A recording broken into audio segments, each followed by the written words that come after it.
¿Cómo están, chicos? Muy buenos días. A ver, los que van a hacer su práctica de vía intramuscular el día de hoy, por favor.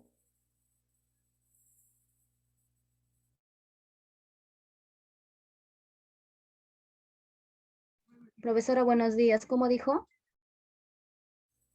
Los que van a hacer su práctica de vía intramuscular el día de hoy. Había quedado algunos que deseaban hacer el día lunes.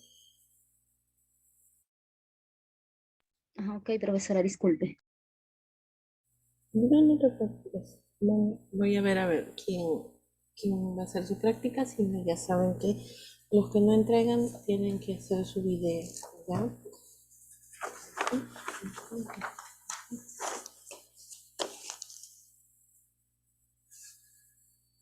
Mm,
Listo. Y a ver, vamos a terminar con la última vía de administración según las inmunizaciones, ¿no? Porque nosotros no aplicamos ningún tipo de biológico a través de lo que es la vía endovenosa, solamente a través de lo que es la vía intradérmica, subcutánea, intramuscular y lo que es la vía oral, que es la que nos toca ahora, ¿no? A ver, muy bien, en lo que es la vía de administración oral. La vía de administración oral viene a ser la administración de fármacos, ya sean líquidos o sólidos, a través de la boca. Y estos son absorbidos por vía gastrointestinal y consiguen un efecto local o general en el paciente. Ojo, en este caso, nosotros consideramos que estos medicamentos ya empiezan con una absorción. ¿Por qué? Recordemos que todo nuestro tubo digestivo está o tiene secreciones que también tienen enzimas. Por ejemplo, desde el primer momento en que tiene contacto con la cavidad oral, ¿con qué se encuentra? ¿Con qué sustancia se encuentra?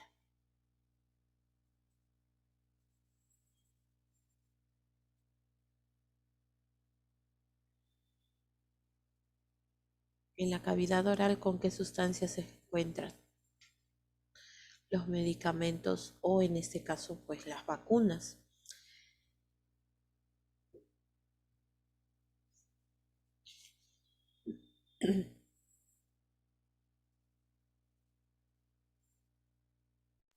Con la saliva, profesora. Con la saliva, claro. En este caso, la saliva tiene sus enzimas. Estas enzimas, como por ejemplo la tialina, la lisozima, vienen a ser sustancias que ayudan a absorber ciertos medicamentos, ¿no?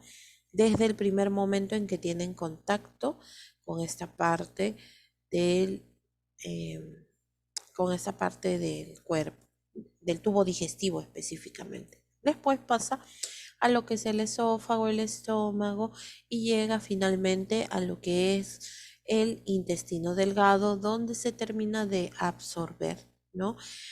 La absorción no se hace en el estómago, se hace netamente en el intestino delgado, en la primera porción, para ser más específicos, que viene a ser el duodeno, ¿no? Ahí en esa parte es donde empieza la absorción para poder distribuirse a todo nuestro cuerpo.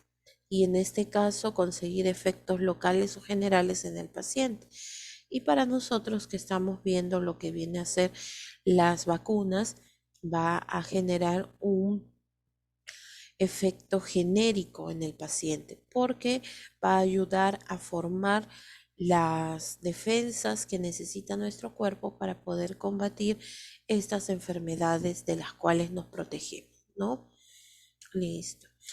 Los medicamentos, o mejor dicho, las vacunas que se administran por vía oral pueden darse en dos formas, en dos presentaciones.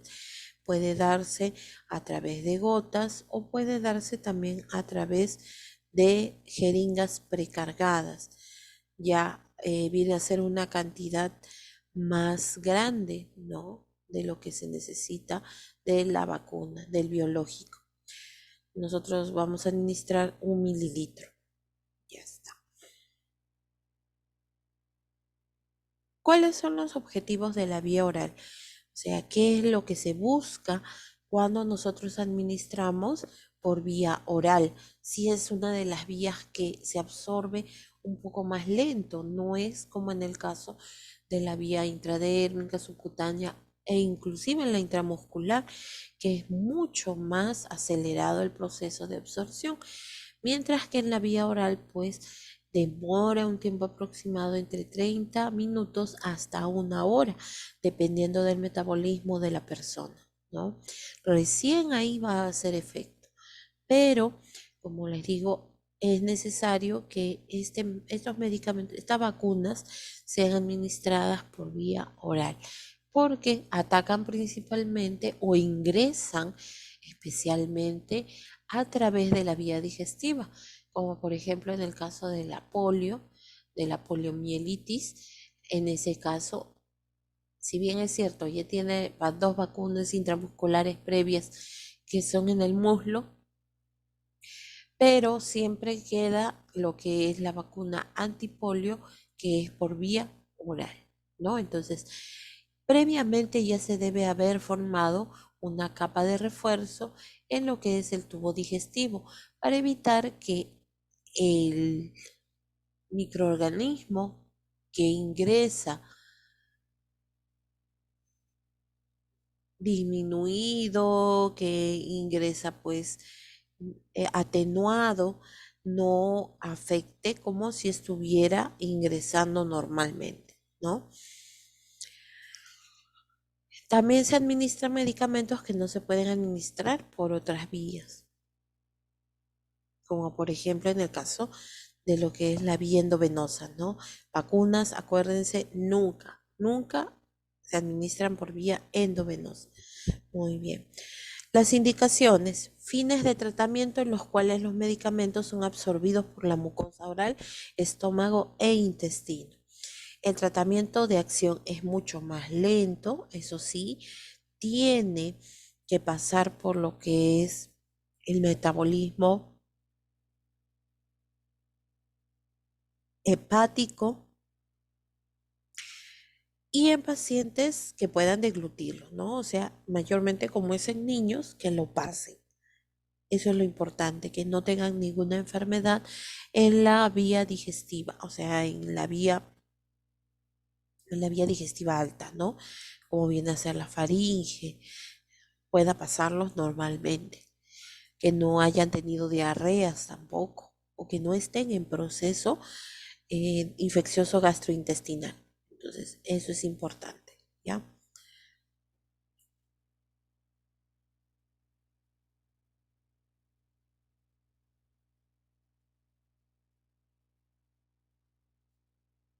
En lo que son las contraindicaciones, vamos a ver que no se puede administrar, por ejemplo, a través de la vía oral cuando existen lesiones bucofaringeas.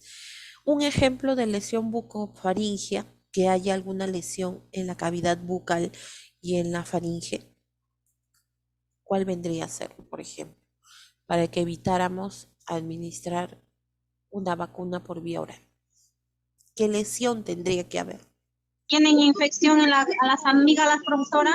Ya, muy bien, una infección. Problemas también con lo que vimos ayer en clase, la tiroides. No, eso es relativo porque no está dentro del tubo digestivo. La tiroides viene a ser una glándula que se encuentra pues fuera, ¿no? Que pertenece al sistema glandular, a menos que tenga una reacción con la vacuna. Pero las vacunas por vía oral no tienen reacciones. Cuando hay inflamación en las amígdalas, profesora, más que todo cuando hay Ajá. niños cuando tienen fuerte tos, inflama su gargantita, ahí no se puede administrar esa vacuna, ¿no? Claro, porque no las puede pasar, ¿no? No las puede deglutir normalmente. Entonces, en ese caso se evita, ¿no? Como dijo su compañera, es una de las situaciones más frecuentes el hecho de tener alguna lesión en, en la cavidad bucal, que viene a ser la faringoamigdalitis, pero también podemos encontrar, por ejemplo, lo que viene a ser las aftas, ¿no? También tenemos otras como las lesiones como herpes que se encuentran en los labios, ¿no? Entonces, estas lesiones evitarían que se pueda administrar un medicamento o en este caso lo que viene a ser las vacunas por vía oral. Que la persona esté en estado de sopor e inconsciencia. ¿Cómo nosotros determinamos eso? Sopor significa que la persona está en un punto intermedio entre lo que es la conciencia y la inconsciencia, ¿no? Imagínense que ustedes, por ejemplo, están profundamente dormidos y los despiertan de un momento a otro. Tienen esa sensación como que todavía no despiertan completamente, como que se encontraran aún dormitando, que a veces les hablan y ustedes pues no pueden contestar, ¿no? Entonces viene a ser eso un estado de sopor. Eso se da, por ejemplo, en algunas enfermedades neurológicas. Después tenemos lo que es el estado de inconsciencia, en donde la persona no está consciente, no está lúcido. Tú le hablas y no te contesta definitivamente, ¿no? No obtienes respuesta, ni respuesta verbal, ni respuesta motora, ni tampoco respuesta ocular. ¿Qué significa eso? Que se tiene que evaluar pues los tres aspectos, ¿no? Lo que es no hay reflejos, en este caso motores. Tú, por ejemplo, tocas a una persona y la persona reacciona, hace un movimiento, ¿no? O de repente lo llamas por su nombre y voltea automáticamente. Entonces, eso viene a ser un estado de inconsciencia, que no tiene estos reflejos, no reacciona. Ahí no se puede administrar definitivamente por vía oral, porque puede asfixiarse, ¿no? Puede haber una aspiración. Ingresa el líquido, sí, y el líquido en vez de irse a las vías digestivas se puede ir a las vías respiratorias y la persona como no tiene ningún reflejo tampoco va a toser y puede generar la formación de microorganismos a nivel respiratorio e inclusive tener una neumonía, ¿no? Porque no tiene la reacción normal que tendríamos nosotros que estamos lúcidos, que estamos orientados, ¿no? Imposibilidad de deglutir, mayormente cuando existen problemas respiratorios, se inflaman las amígdalas, como dijo su compañera, y muchas veces para los niños es difícil deglutir porque apenas tienen la sensación de deglución, o sea, de que van a pasar, así sea líquido, como está tan inflamado, entonces tienen la reacción de el reflejo nauseoso. Se activa el reflejo nauseoso. Entonces eso quiere decir que cuando pase por la vía, cuando pase por la garganta, entonces el niño lo va a devolver porque le da arcadas, activa su sistema, su reflejo nauseoso, empiezan las arcadas y puede vomitar. Y a veces cuando damos el medicamento no sabemos qué cantidad sí ha logrado pasar y qué cantidad pues lo ha devuelto, ¿no? Entonces, si una persona en este caso tiene algún problema para deglutir, definitivamente no se le debe administrar por vía oral. Que tenga problemas gastrointestinales como por ejemplo gastritis, ¿no? Hay unos medicamentos que ocasionan lo que son los problemas gástricos. ¿Qué puede pasar? ¿Qué es lo que puede ocasionar que una persona tenga gastritis?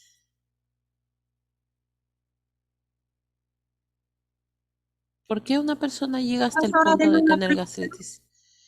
¿Por qué una persona llega hasta el punto de tener gastritis? ¿Qué ocurrió ahí? No come, no se alimenta a no sus comió, horas. no se alimentó a sus horas Muy bien, o claro, de no. repente consumió medicamentos sin comer algo, tener algo en el estómago. Exacto, claro.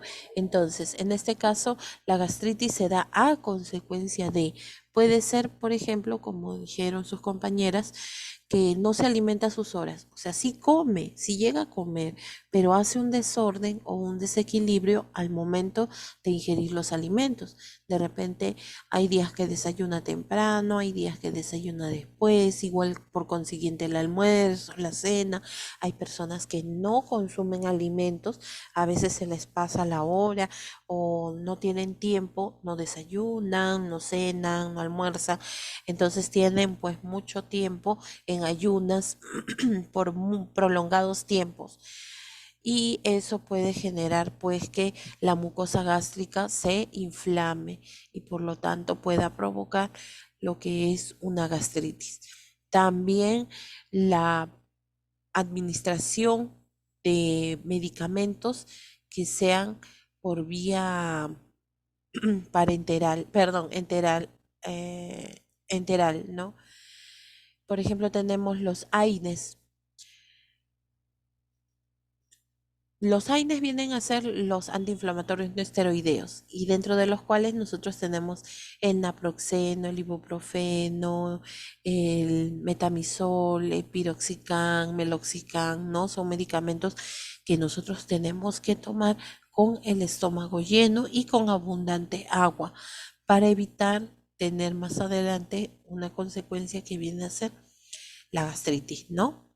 Sí, creo que antes de Chisa, creo que Sarmiento me había levantado la mano. A ver, Sarmiento, ¿tienes alguna pregunta? Profesor, una consulta. ¿Es verdad que cuando una persona tiene cólera le afecta también al estómago? ¿O cuando tiene cólera y así come, también perjudica al estómago? ¿O solamente es un mito? No, no al estómago en realidad, sino al hígado. Es que el hígado produce bilis.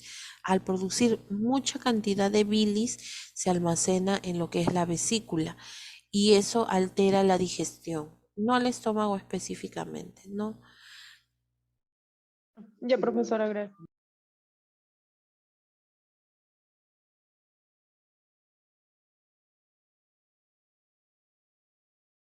Sí, Chisa, ¿tienes alguna pregunta? Sí, profesora, gracias. Quería saber, profesora, acerca de las pastillas, cuando tomamos, por ejemplo, una pastilla, por ejemplo, un naproxeno, ¿no? Con el estómago vacío, bueno, a mí me han dicho que es mejor tomarle así con el estómago vacío porque dice que te hace rápido, te hace efecto, no sé si será verdad. Sí, Chisa, las personas que te han dicho eso tienen todita la razón, que con el estómago vacío el efecto es mucho más rápido, pero también tienes la predisposición a generarte una gastritis segura. Predisposición no, tienes una gastritis segura. Hay medicamentos que sí se deben tomar con el estómago vacío. Hay algunos que sí, como por ejemplo en este caso los que son protectores gástricos, como en el caso del omeprazol, ¿no? Como en el caso de lo que es la ranitidina o también, bueno, los protectores gástricos son aquellos que sí se pueden tomar previamente, ¿no? Antes de la comida. Esto sí, no hay ningún inconveniente. Más bien, al contrario, si tú los tomas con el estómago lleno, no hacen efecto, ¿no?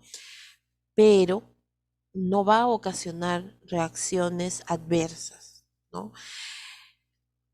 Hay que saber cómo se toman los medicamentos. Hay medicamentos que se toman antes, durante o con la comida y otros inclusive tienes que esperar 1 hora después de haber comido, ¿no? O sea, ¿por qué? Porque cada uno tiene una reacción diferente.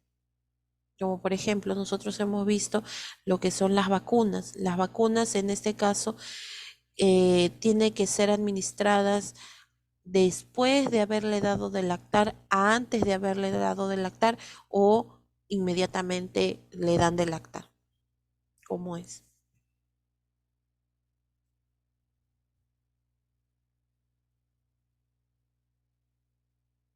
A ver si recuerdan. Las vacunas por vía oral.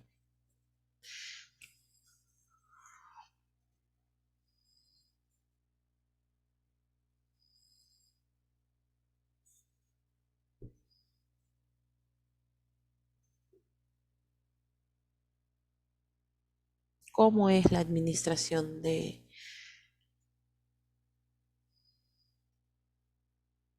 lo que son las vacunas por vía oral? ¿Mm? Ya no recuerdan, tienen que estudiarlo. Rotavirus es por vía oral, profesora. Y la APO. Dime, Carguapoma. Profesora, le digo, entonces cuando una persona tiene problemas así del estómago, así tengas necesidad de tomarte el medicamento para que te haga efecto rápido, mejor es tomarlo con calma, no tomar más que todo, siempre prevenir esa gastritis, más que todo tomarlo el medicamento sí, pero con el estómago lleno, ¿no es cierto? Claro, por eso. Por eso les digo, es importante saber qué medicamentos. Por ejemplo, uno de los medicamentos que no los puedes tomar con alimentos son los antiespasmódicos, como el que ustedes conocen, la iosina, la buscapina. Ya ese es un nombre comercial. Es así porque obviamente están con dolor y no van a comer y encima, no, no, no, no. Ese sí se toma así sin alimento. ¿Por qué? Porque no va, su función va a ser controlar lo que son las contracturas en el tubo digestivo, ¿no? A diferencia de un analgésico, de un AINE, el AINE sí te puede producir problemas por eso. Los antibióticos también, hay algunos antibióticos que sí se pueden tomar, lo más recomendable es con agua, pero algunos lo toman con leche. Y la leche en algunos casos inhibe la acción del antibiótico. Miren, o sea, eso por acción farmacológica se tiene que saber. Las interacciones, mejor dicho, las interacciones. Hay interacciones medicamentosas y hay interacciones con los medicamentos, ¿no? Ujú. Entonces, es diferente. Cada medicamento es diferente.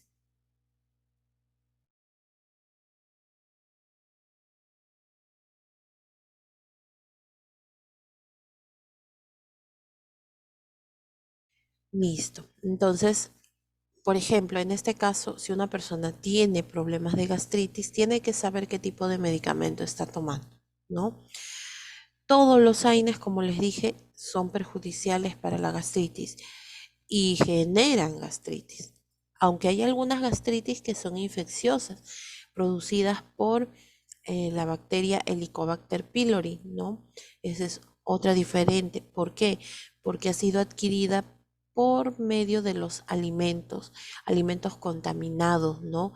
Que hayan tenido esta bacteria. Ahí sí es diferente.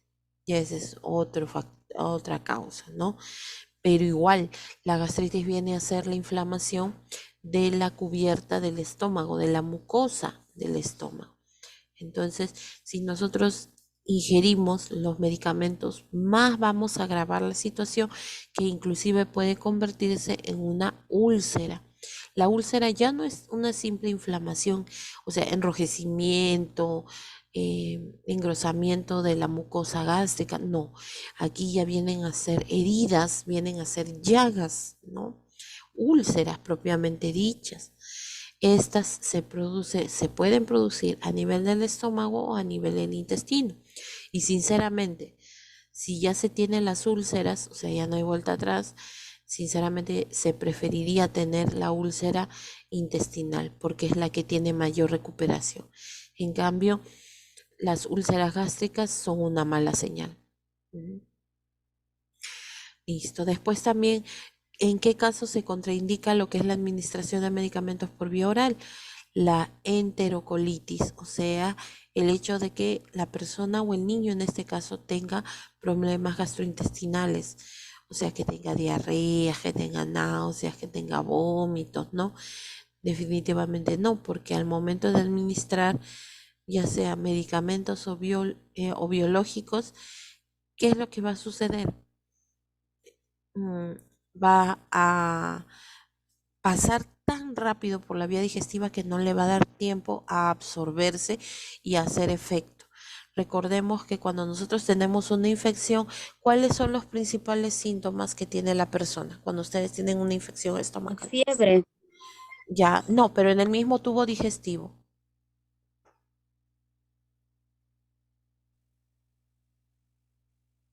Hay este dolor, profesora. Ya, hay dolor, ¿qué más? Hay Ardor. dolor para toser, Ardor. para comer, hay dolor para conversar, hay dolor, profesora. Aparte del dolor, de lo que es la algia, ¿qué cosa hay también? Cuando hay una infección, algo característico en el tubo digestivo.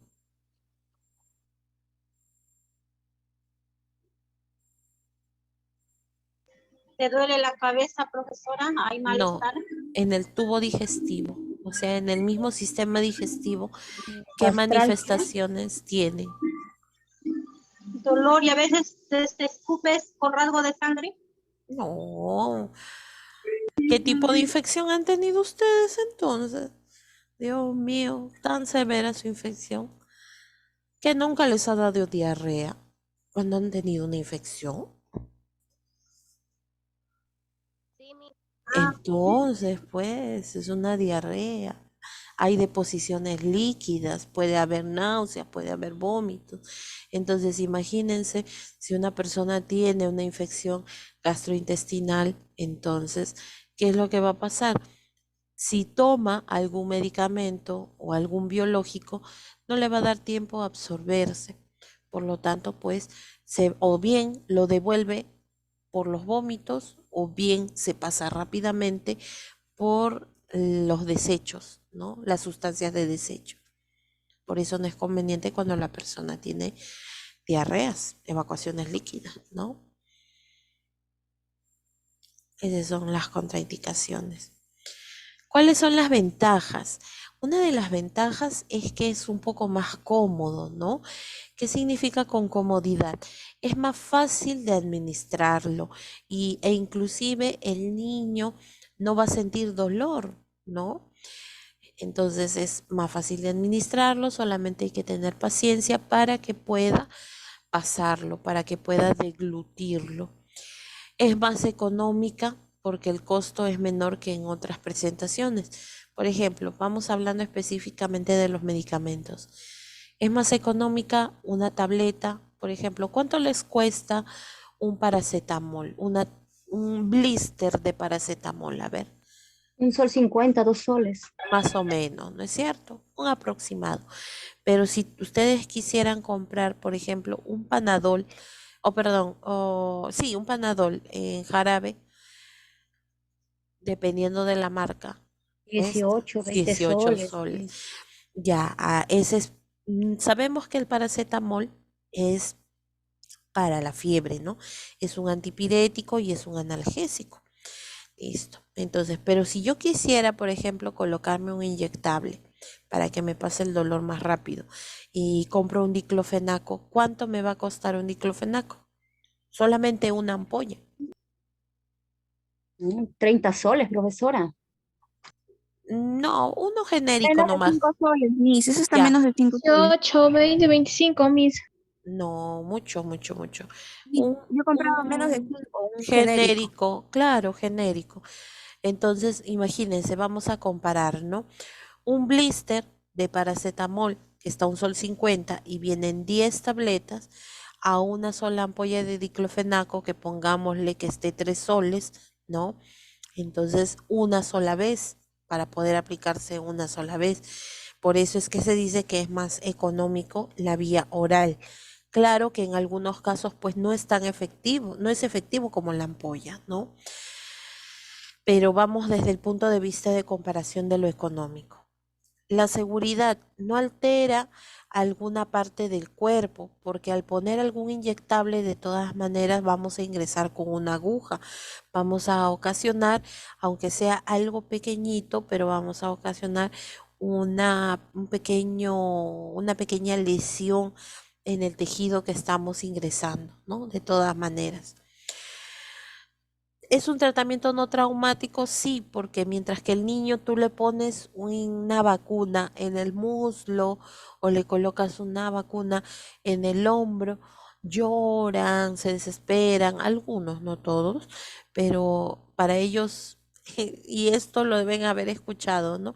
Cuando los niños ven que llega el personal o pasa el personal de salud vestido de blanco o de turquesa, ya ahí mismo las mamás dicen, si tú te portas mal, le voy a decir a la señorita que te pongas una inyección. O sea, Sí, profesora. sí, hasta nosotros mismos lo hemos utilizado seguramente como mamás. Entonces, los volvemos el, propensos al trauma, ¿no? Porque siempre piensan que la inyección es mala y que va a causar dolor y que es como un castigo, ¿no? Muy bien. Em, la vía oral es aceptado por la mayoría de pacientes, sí, por la gran mayoría, no por todos, cuando tienen algunos problemas del tubo digestivo, es obvio que no lo van a aceptar, pero por la mayoría de pacientes sí, ¿no? Se consigue un efecto local o general como las tabletas, jarabes o cápsulas, ¿no? Listo. Em, ¿Cuáles son las desventajas? Las desventajas en este caso es que algunos medicamentos son de sabor desagradable, ¿no?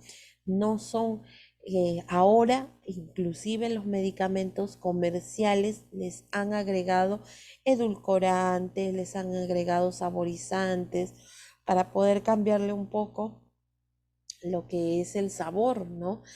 Que los niños mayormente lo vomitan, ¿no? No lo pasan, tratan de cambiarlo, ¿no? Le agregan,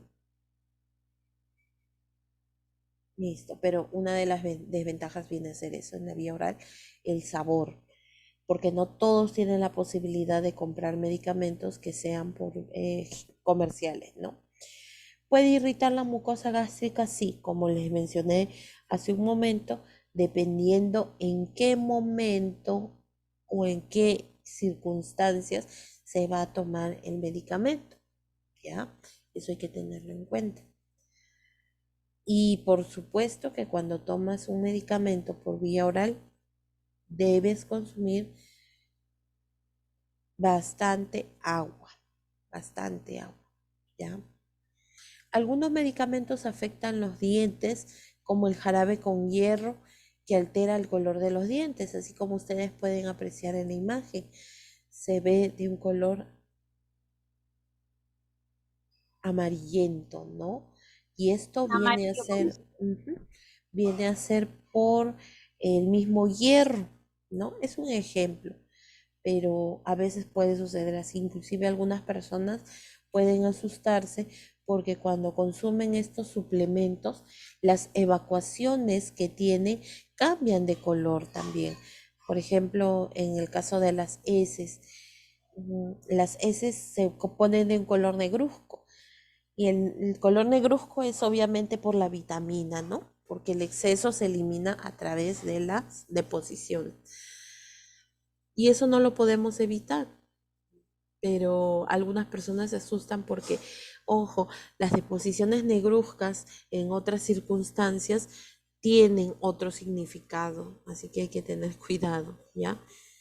Muy bien. Vamos, seguimos. Técnica para la administración de ¿Cuál es? medicamentos por vía oral. ¿Cómo? Perdón.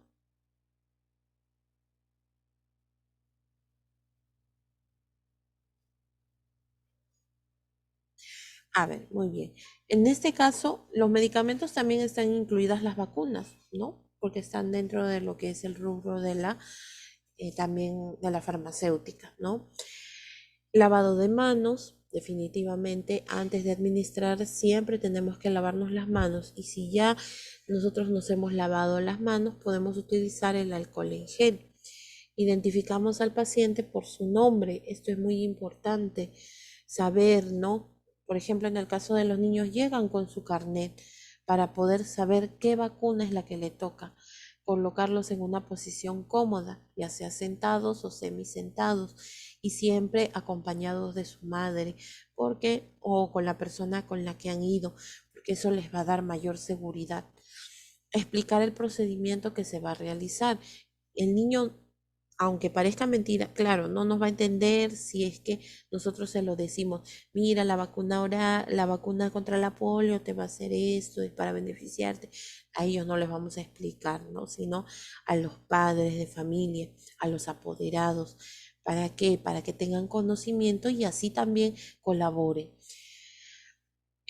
Cuando, por ejemplo, en el caso de otros medicamentos, se administra con un vaso con agua.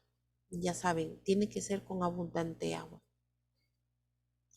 Hay que cerciorarse o hay que verificar que el paciente haya tomado o haya pasado el medicamento, porque a veces nos hacen unas, pero son terribles los pacientes. Cuando tienen un tratamiento bastante largo, a veces el paciente, como ya se cansa de estar tomando tantos medicamentos, lo que hace es esconder el medicamento debajo de la lengua, en el paladar, lo pegan al paladar, lo van pegando con su lengua.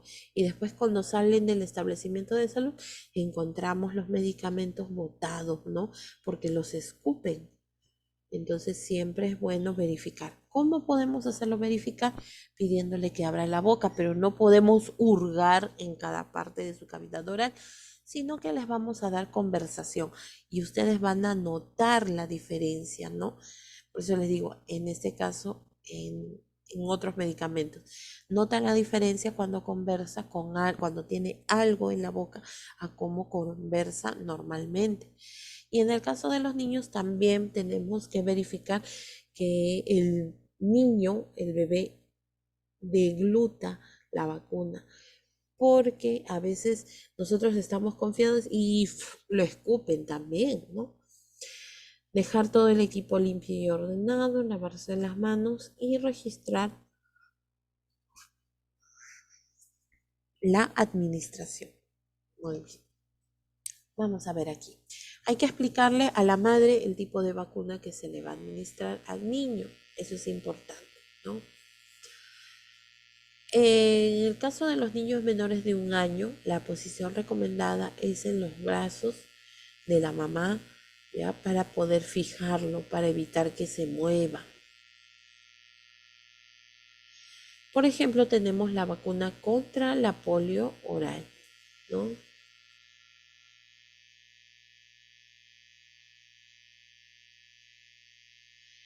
La vacuna de polio oral, ya sabemos que se tiene que retirar el protector del gotero, dejar caer 2 gotas en la boca del niño. Ojo, cuando nosotros colocamos o vamos a administrar las 2 gotas, en el caso del niño, hay que tener en cuenta que no se puede colocar de manera vertical completamente el gotero, sino en forma diagonal, ¿ya? Tampoco podemos tocar el gotero a la cavidad del niño para poder acercarlo más y a veces el niño pues puede tocar con su boca el gotero. Eso ya se contamina. Recordemos que el gotero para la APO viene para 20 dosis, o sea, para 20 niños, ¿no? Asegurarse de que el niño no rechace, regurgite o vomite la vacuna dentro de 5 minutos. ¿Por qué?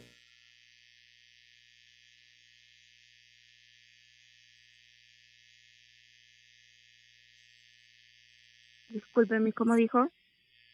Que en este caso nosotros vamos a evitar que el niño pues rechace, ¿no? Que vomite la vacuna poco a poco. No es que el gotero o la jeringa precargada nosotros vamos a introducir todo el contenido en la boca del niño. Lo bota por tendencia, como ellos todavía no tienen dientecitos, al menos en los primeros meses, con su lengua van a asemejar como si estuvieran lactando, ¿no? Y con su lengua lo van a empujar hacia afuera. Entonces, sería una pérdida, lamentablemente. Y a veces, para poder repetirlo, es bastante complicado porque, como les dije, a veces no se sabe qué cantidad se ha absorbido y qué cantidad ha expulsado, ¿no? De lo contrario, si no, esperar unos minutos para volver a darle lo que es la dosis que le corresponde.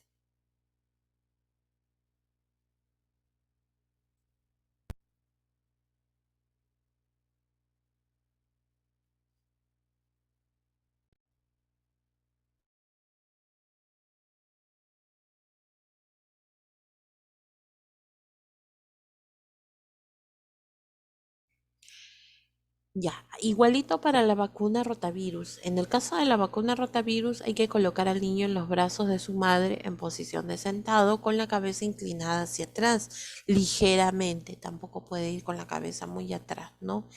Porque si pasa a una vía que no le corresponde, se puede atorar, ¿no? Aplicar lentamente el contenido de la vacuna. No se administra bruscamente, ¿no? Se pierde, ojo que se pierde dosis, ¿no?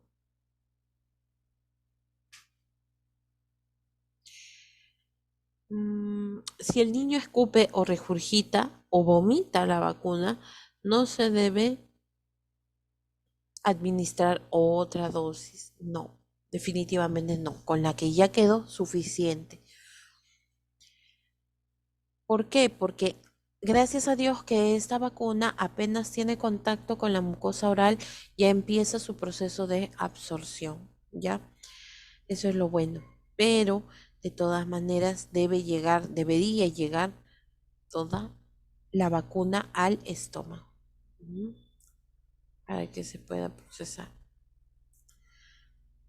En caso de no administrarse inmediatamente, la jeringa que contiene la vacuna reconstituida debe agitarse otra vez antes de la administración por vía oral. ¿Por qué? Porque ha estado en reposo y recuerden que siempre guarda sedimento. ¿Ya? Listo. Eso es todo en cuanto a lo que es la vía oral, la administración de la vía oral en vacunas. Acuérdense que son dos, por eso lo dejé para el último, porque es por vía oral y, perdón, lo que es la vacuna contra el rotavirus y la vacuna APO, ¿no? La antipoliomielítica. Muy bien. ¿Alguna pregunta que tengan?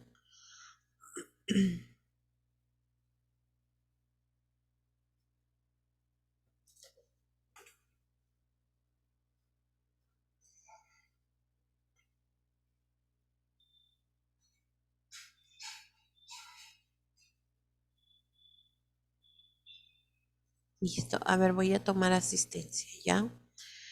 Para poder a las 10 en punto dejarles el enlace de lo que es el examen de la vía subcutánea y tienen hasta las 10:30 para poder resolverlo, ¿ya? Muy bien.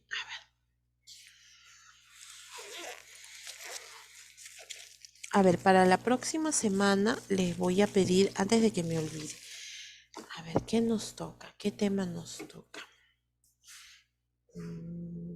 ya, cadena de frío. Se van a conseguir unas botellitas, no sé si esas botellitas de plástico, chicas nada más, a veces ustedes toman el Cifrut o a veces toman de plástico, que sea específicamente de plástico, no de vidrio. Pónganles agua en unas 3/4 partes. No lo llenen completamente. Ustedes saben que el agua cuando se congela se dilata, ¿no? Entonces, 3/4 partes de la botella o dejen 2 dedos por debajo del tope. Lo llenan de agua, ¿ya? Agua normal. ¿Por qué? Ese día les voy a enseñar cómo es que debe estar los paquetes fríos para poder colocarlos dentro del termo. Si ustedes no saben, lo que muchas veces algunos hacen es sacarlo de la congeladora y automáticamente pues colocarlo dentro del termo. Eso no es válido. Por eso nosotros tenemos ciertas características en los paquetes fríos para poder colocarlos dentro del termo y así también colocar las vacunas. Por eso, una botellita, nada más, ¿ya? Una botellita de plástico, le ponen agua y lo colocan en la parte superior de su refrigeradora. Lo congelan, más claro, ¿ya? Los que pueden realizarlo para poder hacer la práctica de lo que es la preparación de los paquetes fríos. Muy bien. Profesora, la botellita de medio litro. Sí, es chica nada más. Las de medio litro. Ajá. Desde Listo, profesora, gracias. Puede ser de gaseosa, puede ser de agua, puede ser la que ustedes gusten. Pero eso sí, la lavan bien bonito pues, y le ponen su agua, ¿no? Y lo ponen a congelar. Ya de aquí hasta el día lunes, suficiente. Miss, no muy lleno, ¿verdad? No. Es que cuando está muy lleno se dilata el agua, o sea, crece. Tú te das cuenta que a veces lo pones, que le falte un poco nada más y después se expande, ¿no? No muy lleno. ¿Sería un poquito menos de la mitad o más de la mitad? No. Cuando tú tienes la botella, 3 dedos por debajo del tope.